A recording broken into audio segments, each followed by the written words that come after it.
frisson. Vive le mot nouveau de l'école nouvelle. Vive ces jolis mots, brillants et savoureux, qui ne méritent pas qu'on leur cherche querelle. Ils font si peu de mal et sont si peu nombreux. Qu'est-ce que 4 mots que l'on irait combattre? La vieille langue est-elle en danger de finir? Leur grand tort, justement, c'est de n'être que 4. Et, si connu déjà, de toujours revenir. Et puis il faut compter avec nos modernistes. Fins, subtils, nuancés, raffinés, aiguisés, qui ne feront jamais métier de copiste et veulent que les mots aussi soient névrosés. Ensoleillé, je crois, est le premier en date. Les fidèles se l'ont passé de main en main. On était tout porté pour assoiffer qui flatte, et la buée a fait un énorme chemin. L'oreille ne va pas mal. Nimbé prend de l'avance.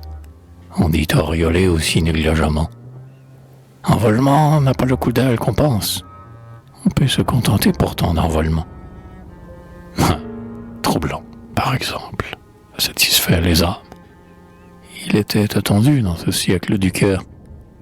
Ciel troublant, vert troublant, et les femmes sont troublantes, avec un petit heure moqueur. Ce troublant, l'avouerai-je, a réussi si vite qu'il devient assommant. On en est hébété. On l'entend au palais, aux courses, en visite. Sarcé même l'emploi avec autorité. J'aime mieux décadent, qui baisse encore la tête, qu'on pousse avec regret, qu'on pousse cependant. Décadent et charmant. À bientôt l'opérette. Au baron s'écriera: je suis un décadent. Mais le grand mot, le mot qui fermente et qui gronde, le mot sans parallèle et sans comparaison, le mot mystérieux qui contient tout un monde, le mot secret, le mot unique, c'est frisson. Nous avons les frissons de Zola qui les sème, celui de Maupassant, celui de Paul Bourget. Je passe Rollinat, lui, c'est le frisson même.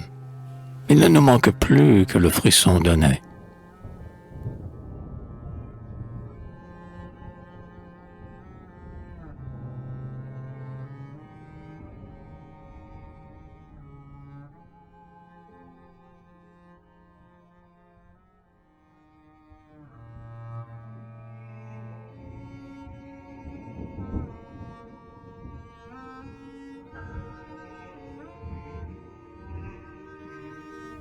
Depuis que ce frisson apparut dans l'école, qu'on l'a vu se répandre et bientôt dominer, les fidèles ont pris le frisson pour symbole, et toute la tribu s'est mise à frissonner.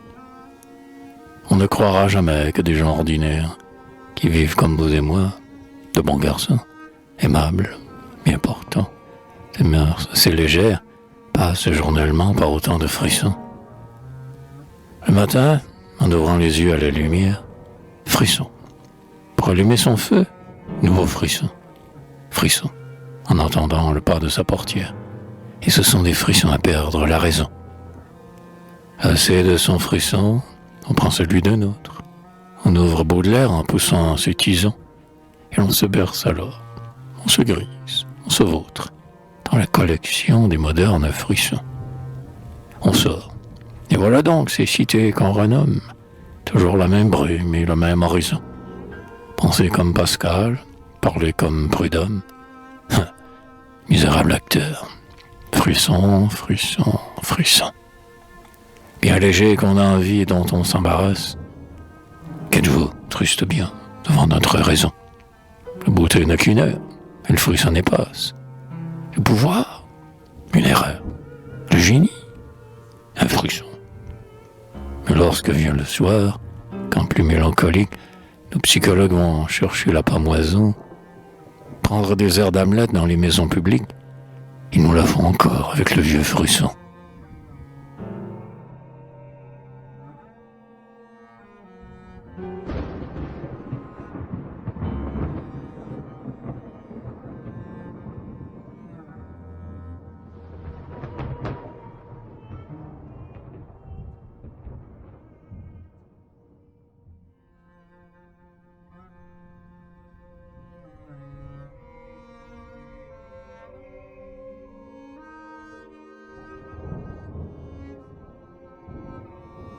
Un siècle qui finit plein de dilettantes, obligés de se taire et de se renfermer, et qui nous apprendrait des choses étonnantes, s'ils avaient sous la main de quoi les exprimer.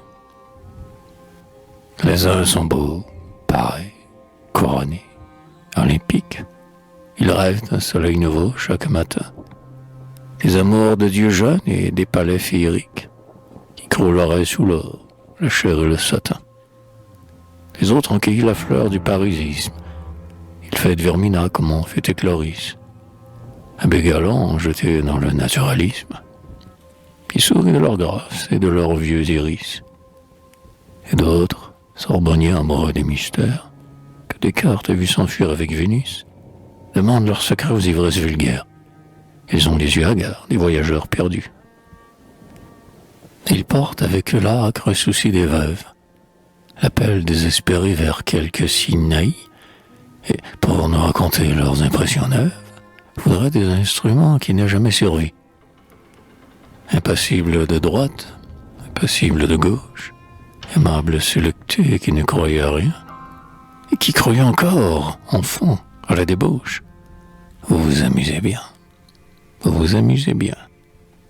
On dirait qu'avant vous, nous étions des barbares, et que les derniers nés du monde d'aujourd'hui, vous avez découvert, avec des efforts rares, les révérences aux dieux, les filles et l'ennui.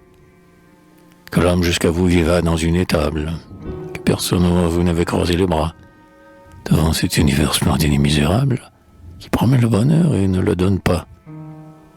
Vos pères ont connu l'éternelle détresse, la désolation des jours irrésolus. Ils se sont arrêtés pour noter leur tristesse et jeter dans le monde une larme de plus. Ils chantaient des douleurs plus hautes et plus dignes, rêves de grands amants ou de vieux citoyens. Ils ne demandaient pas pourtant de nouveaux signes, mais ils se rattrapaient dans l'emploi des anciens. Allez, cherchez des noms, s'il en faut pour vous plaire. Cherchez le mot savant qui va jusqu'au bout. Quand vous aurez trouvé votre vocabulaire, donnez-nous quelques lacs et quelques nuits d'août.